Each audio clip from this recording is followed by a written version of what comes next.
ठीक है। इसमें potential energy of system of charge, तो हम लोगों ने क्या किया था कि potential of system of charge निकाल दिया। Potential energy of system of charge ये क्या होता है कि क्वेश्चन बन जाता है। तो दो चार्जेस के लिए फॉर्मूला है हमारे पास, है ना।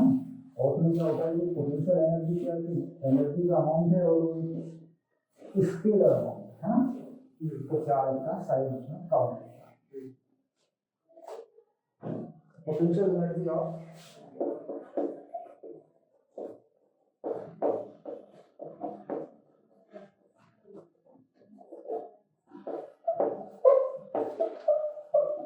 System of point charges, formula जो पोटेंशियल एनर्जी का लिखा हुआ था 1/4πε0 Q1 Q2 by R, ये लिखा हुआ था। दो चार्ज सिस्टम, ठीक है। तो यहाँ पे अगर 3 चार्ज सिस्टम, 3 पॉइंट चार्ज, तीन अगर है तो इसमें क्या करते हैं,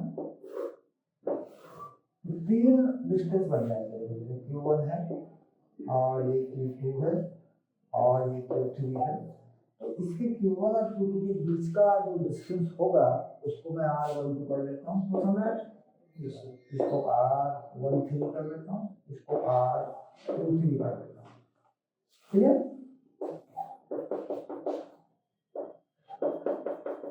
अभी चार पॉजिटिव या नेगेटिव होंगे तो हम सारे यूज करेंगे, ठीक है। तो total potential energy of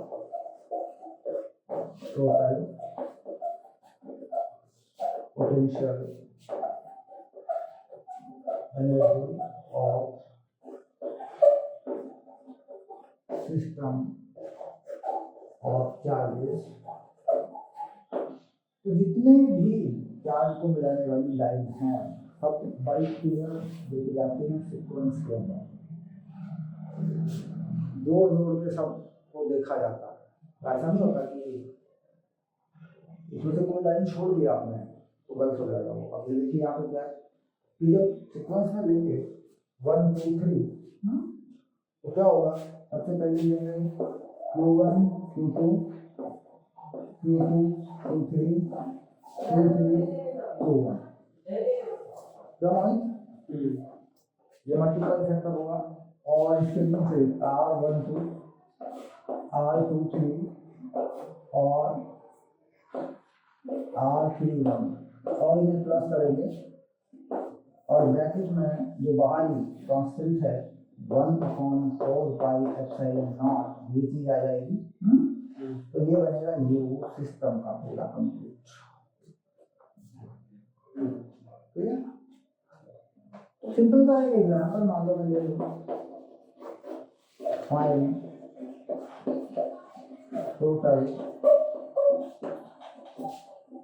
potential energy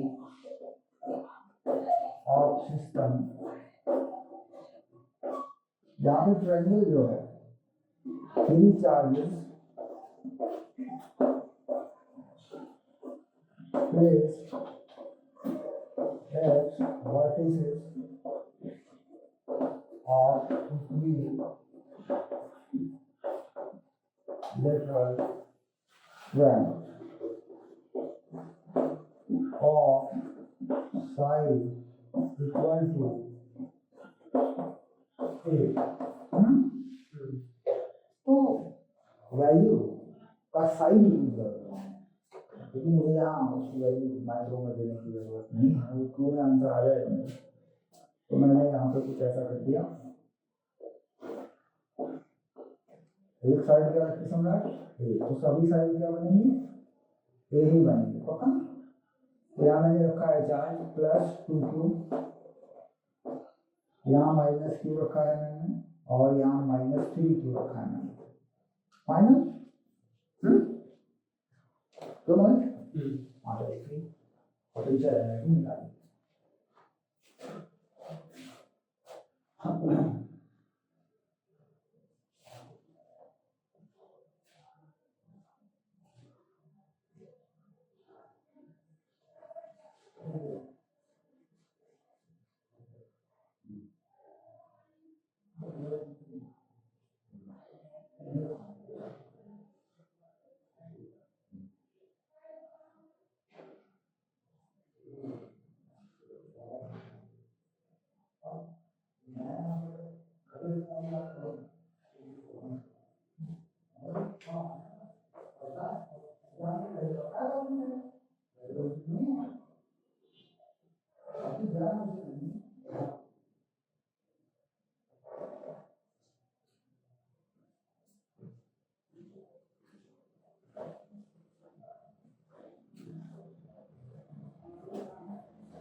हाँ फाइनल हो गया, फाइनल करना है ना, समझ मॉडिफाई करना है, फिर बाद एक हो जाएगा बाद में। सभी डिस्टेंसेस का वो ए हुआ।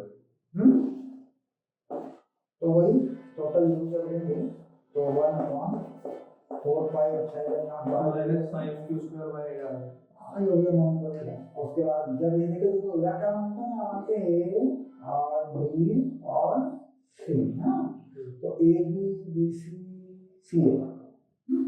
जब ए बी पे जा रहे हो तो मल्टीप्लाई कितना बन रहा है, इस चार्ज का -2 स्क्वायर डिस्टेंस इसका ए हुआ, तो समझ रहे हैं। आगे चलो बी सी पे चलो, चार्ज का मल्टीप्लाई कितना बन रहा है +3 स्क्वायर, तो ये दोनों माइनस के दोनों बनेगा 3 q स्क्वायर बाई ए, वो same distance and C A क्या है -6 q square 3 to the 6 q square upon 8। तो क्या होगा मैं एलसीएम तो सबका ए ही रहा, 1/4 पाई एप्सिलॉन नॉट ए, ये तो आ गया ऊपर का याद रखो कितना है, देखो 6 जो 8 8 हुआ माइनस तो -5 q स्क्वायर ये होगा, ठीक है। फाइनल रिजल्ट में अगर चलिए देखें तो -5 q स्क्वायर जो भी q का वैल्यू हो 4 बाई एप्सिलॉन नॉट ए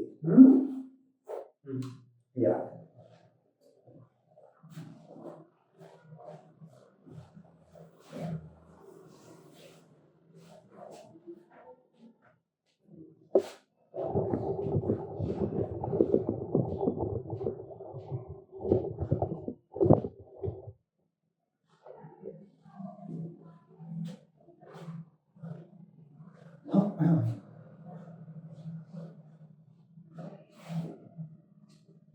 हाँ आगे बढ़े। अच्छा अब ये बात आती है कि वर्क एनर्जी थ्योरम क्या कहता है, वर्क एनर्जी थ्योरम क्या कहती है ना।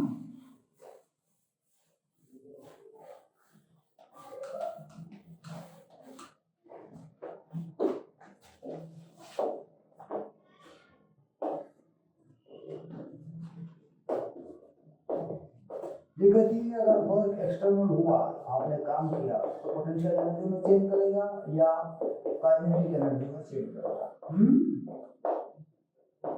Change in potential energy and this is a change in kinetic energy। Clear, दो बातें होती हैं। यहाँ पे क्या होता है, जनरली हम काइनेटिक एनर्जी में चेंज नहीं करते, हम ये कहते हैं भाई यहाँ से उठाए तो चार्ज मिला तो कितना काम करना होगा, तो ये चार्ज भी अरेंजमेंट को रीअरेंज कर दिया गया, ठीक है। वो एग्जाम्पल बनता है कि कैसे वो वर्क होगा, चलिए उसको देख लेते हैं।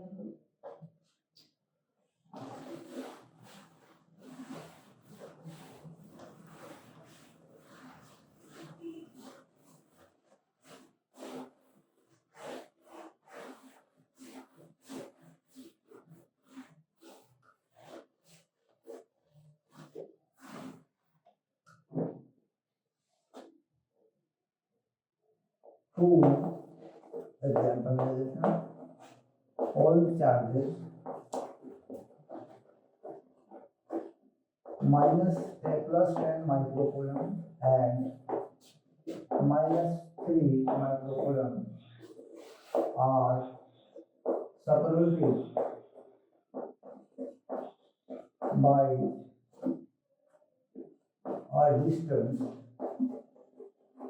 1 meter. If the distance is changed to 2 meter, find work done on system of charges. Simple question है, दो चार्ज की बात हो रही और दोनों ही चार्ज माइक्रोकूलम में साइन के साथ में दे रहे हैं। तो मुझे नहीं लगता कि ये सवाल कोई 1-2 मिनट से ज्यादा का होगा।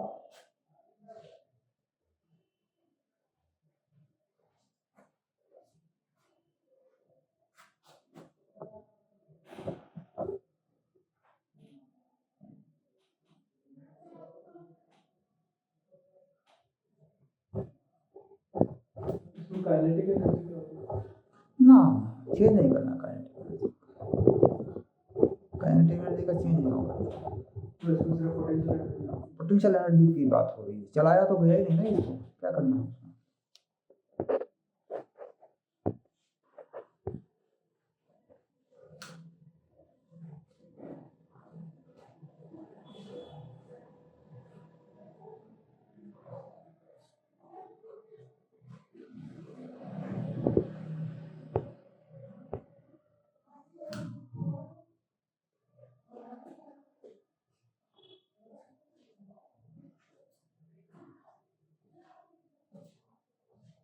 मेरा 2 मिनट कर लीजिए।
Served by the whole column was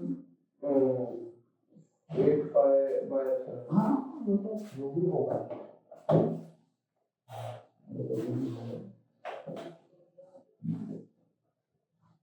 हाँ सम्राट, तो पहली जो एनर्जी है यू आई इनिशियल पोटेंशियल क्या होती है 1/4 एप्सिलॉन नॉट, और जरा ये चार्ज है कितना, एक 3 है और एक 10 है, और ये दोनों का मल्टीप्लाई -30 होगा। माइक्रो माइक्रो 2 बार माइक्रो है ना, तो -30 माइक्रो माइक्रो 10⁻⁻12 होगा पक्का, और उनके बीच का डिस्टेंस 1 मीटर है। तो ये पहली एनर्जी है, दोनों ही माइक्रो में नहीं ठीक है। नहीं माइक्रो तो लगेगा तो फिर एनर्जी जूल में आएगी, माइक्रो माइक्रो तो है। अच्छा, अब उसके बाद दूसरी एनर्जी 1/4 एप्सिलॉन नॉट, फिर वही -30 ही है चार्ज, लेकिन इस बार डिस्टेंस 2 मीटर हो गया।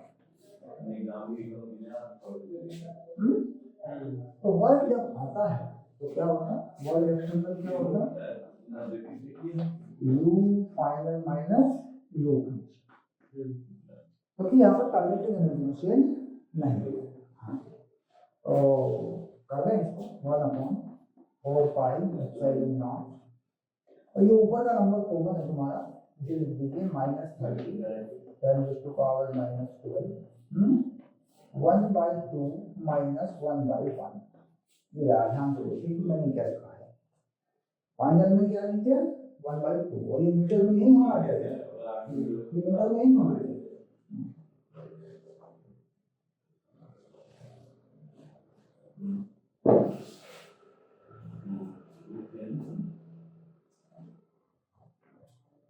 हाँ, इसको सॉल्व कर लें। 9 × 10⁻9 ये आपका नंबर हुआ, ये माइनस सॉल्व होगा तो प्लस हो जाएगा, ये क्या हो जाएगा आपका -1/2 हो जाएगा, तो वो नंबर आपका पॉजिटिव हो जाएगा, ये 15 हो जाएगा क्योंकि 1/2 नीचे आया, माइक्रो 10⁻⁻12 हो जाएगा। अब यहाँ इन चीजों को अगर सॉल्व करेंगे तो ये हो जाएगा 59 135 10⁻⁻3 जो इसको थोड़ा ठीक करेंगे 1.35 10⁻⁻1 है, तो इसको थोड़ा मॉडिफाई कर दें, ये ऐसे ही हटा दें, ये आ जाता है हमारे पास आंसर कुछ इस तरीके से 0.135 जो आ जाएगा ना, क्योंकि वो -1 भी जैसा आ जाएगा शिफ्ट हो जाएगा -1।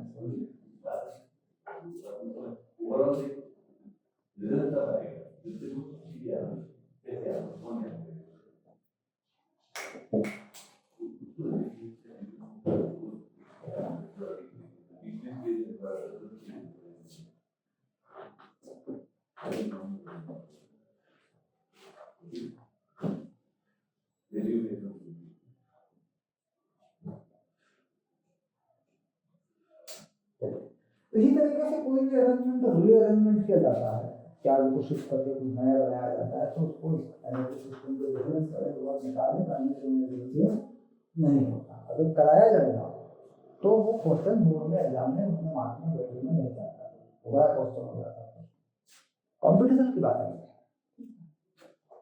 तो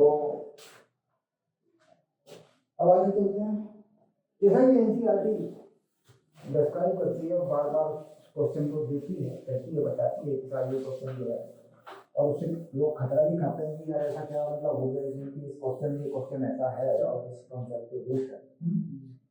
और एनसीईआरटी में सब कुछ कम हुआ है लेकिन वो क्वेश्चन नहीं है था, वो बना रहा question.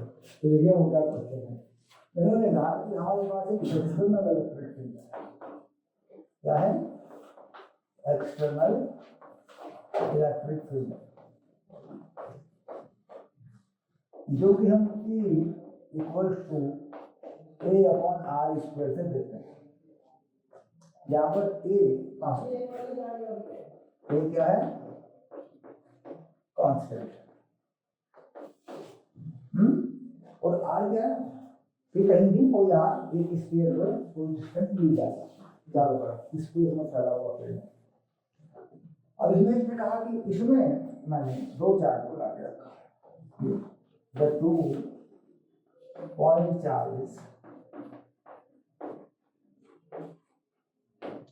Q1 and Q2 are placed at R1 and R2 in this field. Okay? Then दो बार find change in potential energy.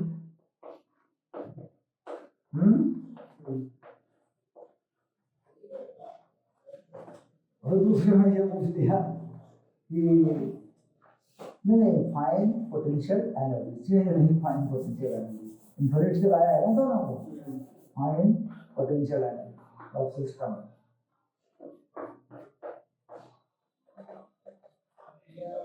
और दूसरे में पूछा है फाइंड वर्क डन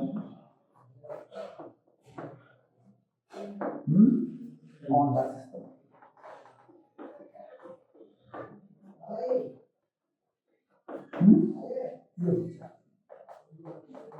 तो बाहर ऐसा होता है ना, पहले से अगर कोई फील्ड लगा हुआ है और उसमें मैं कोई चार्ज लेके आता हूँ, तो मुझे उस फील्ड को के अगेंस्ट काम करना हो सकता है वो फील्ड चार्ज को अट्रैक्ट कर रहा हो सकता है वो फील्ड उस चार्ज में मिल जाएगा। लेकिन यहाँ पे क्या है कि कोई ऐसी वैल्यू है नहीं, नेगेटिव नहीं है, हाँ पॉजिटिव।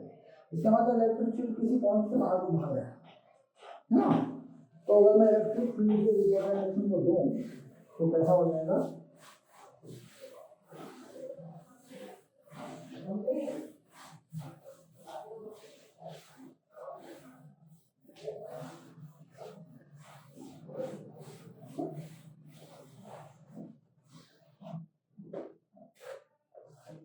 मान लीजिए मैं इस पॉइंट पे इलेक्ट्रिक फील्ड के रिप्रेजेंटेशन को देता हूँ, तो ये इलेक्ट्रिक फील्ड को कैसा हो जाएगा, बाहर की तरफ जाता है, चारों तरफ फैलता हुआ इलेक्ट्रिक फील्ड ऐसे हो जाएगा। और यहाँ कोई भी पॉइंट कहीं भी आर में ले सकता हूँ ऐसे, कोई भी आर हो सकता है, ठीक है। अब इस इलेक्ट्रिक फील्ड में अगर मैं इन्फिनिट से किसी चार्ज को लेके आता हूँ तो मुझे काम तो करना पड़ेगा। पर काम क्या होता है, potential difference into charge, potential maximum change होता है बस। तो इस फील्ड का पोटेंशियल क्या होता है, तो potential due to V1 field, यहाँ पे सिंपल सी चीज होती है हमारे पास कि जो पोटेंशियल होता है D वो होता है E dr और ये माइनस का नंबर होता है। तो ठीक है भाई, अगर किसी का फील्ड 1/r स्क्वायर है, d2/r स्क्वायर है, तो उसका पोटेंशियल r है, तो 1/r माइनस में आ ही जाएगा, इन्फिनिट से r आप पहुंचेंगे। तो इसी को आप खुद कर मान लीजिए आप, तो v मतलब v माइनस v इन्फिनिट ये हो गया भाई। यहाँ अगर यार मिलाया मान लो मैं इसको q1 को इस आर मिलाया मैं, तो पहले क्या था इन्फिनिट का v हो गया, और यहाँ पे मैंने क्या किया a/r स्क्वायर dr कर दिया, ठीक है। और इंटीग्रेशन में क्या किया मैंने, इन्फिनिट से r लिया, ठीक है। और ये भी बात हुई कि भाई जो dr है ना वो r की डायरेक्शन में ही होता है, dr तो ना इसी तरफ होता है, तो ये किसका वर्क है, सिस्टम का, तो ये माइनस वर्क हो मेरा हो जाएगा, क्या फर्क पड़ रहा है। तो अब इसमें क्या करना है कि मैं इसे सॉल्व कर लूँ और इसे माइनस कर लूँ, तो ये बाहर ही हो जाएगा, पोटेंशियल डिफरेंस हो जाएगा। ये हो गया -a/r, और माइनस में ही ये इंटीग्रेशन आया करता है, 1/r स्क्वायर का इंटीग्रेशन क्या होता है, -1/1।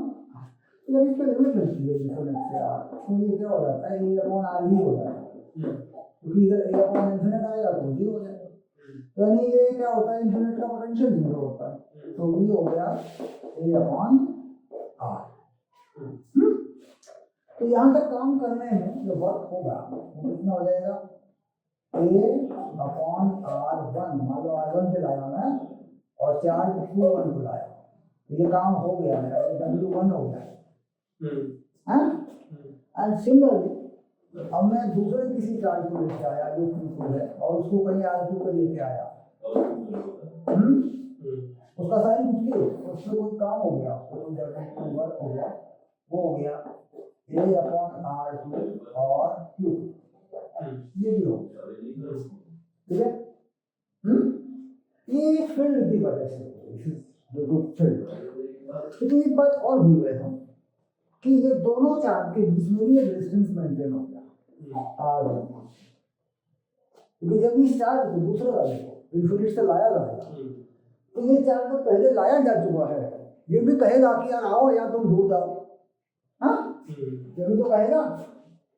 तो पहले तो अगला फील्ड था जब अकेला q1 आया था, बात को सोचिए, हाँ अब क्या होगा, अब q1 भी कहेगा कि दूसरी की नहीं तुम या तो मेरे पास आओ या मुझसे दूर जाओ, और निर्देश में बात करना पड़ेगा। तो यार इन दोनों की पोटेंशियल एनर्जी भी एक वर्क हो जाएगी, वर्क 3 क्या बन जाएगी, के Q1 Q2 और R12। यदि पोटेंशियल एनर्जी में चेंज हो जाएगा इन्फिनिट से लाइन ये होती है, ठीक है। तो ये जो वर्क हो रहा है ये पोटेंशियल एनर्जी में चेंज हो रहा है, ठीक है। ये जोड़ देने तो वर्क बन जाएगा। तो वर्क कितना आ गया, उठा के वैल्यू लगा देंगे इसकी, ए Q1 by R1 Q2 by R2 और 1/4π/0 Q1 Q2 by R12। यानी R1 और R2 के बीच का जो डिस्टेंस बनेगा वो हो जाएगा, ठीक है।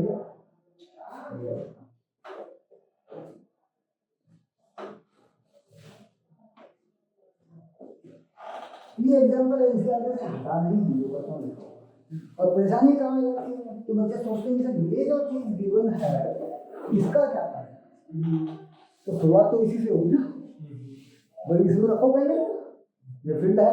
अभी फील्ड किसकी वजह से, 1/r² का ही तो फील्ड है, तो किसी चार्ज का होगा, तो यहाँ पे कोई चार्ज उसका होगा, क्या पता वो क्या चार्ज होगा, उसका फील्ड होगा, इतनी तो बात है। तो 3 चार्ज के सिस्टम को अरेंज तो करना है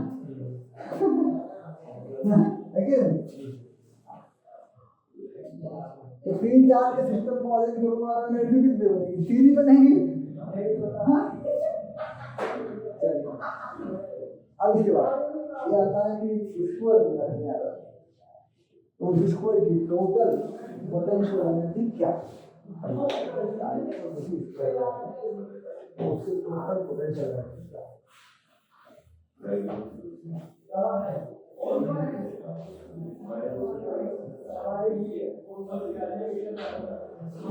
तो निकालो total potential energy of system of charges placed at the vertices of I square, और साइड बता देगा ऑफ साइड इक्वल्स टू ए, ठीक है। चार को टू लीजिएगा तो ये कुछ ऐसा मामला बनेगा। तो ये पॉइंट हो गया ए और ये बी और ये सी और ये डी, और सभी पर जो चार्ज रखे हैं वो क्यों रखे हैं,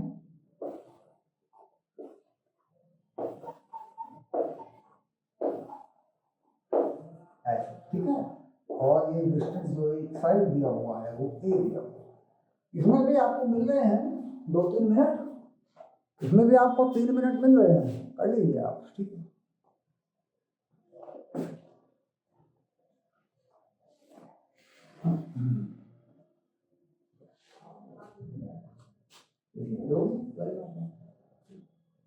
तो क्या करना है, स्क्रीन शॉट दे दूंगा है।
हाँ, तो इसका आंसर फाइनल हो गया बाल को।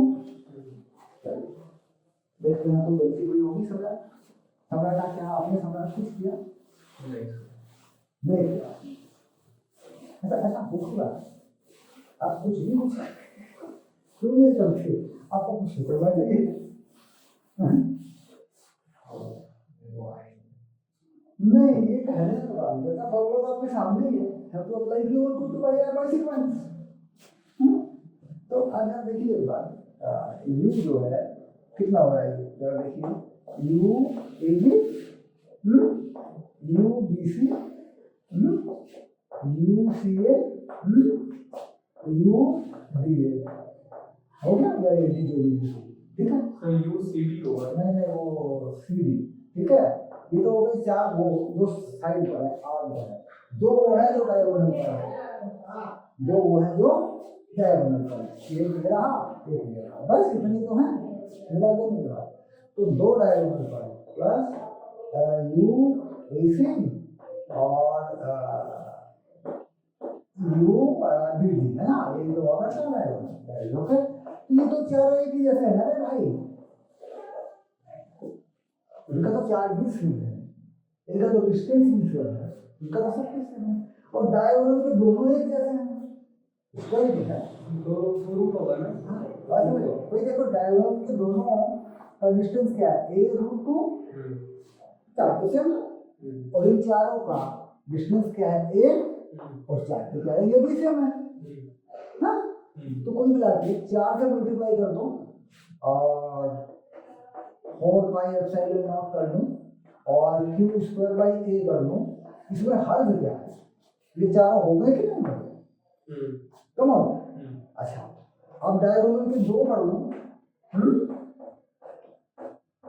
इसे भी q स्क्वायर कर दूं और इसके डिस्टेंस को a बाई रूट 2 कर दूं, तो इसमें हर्ज क्या है?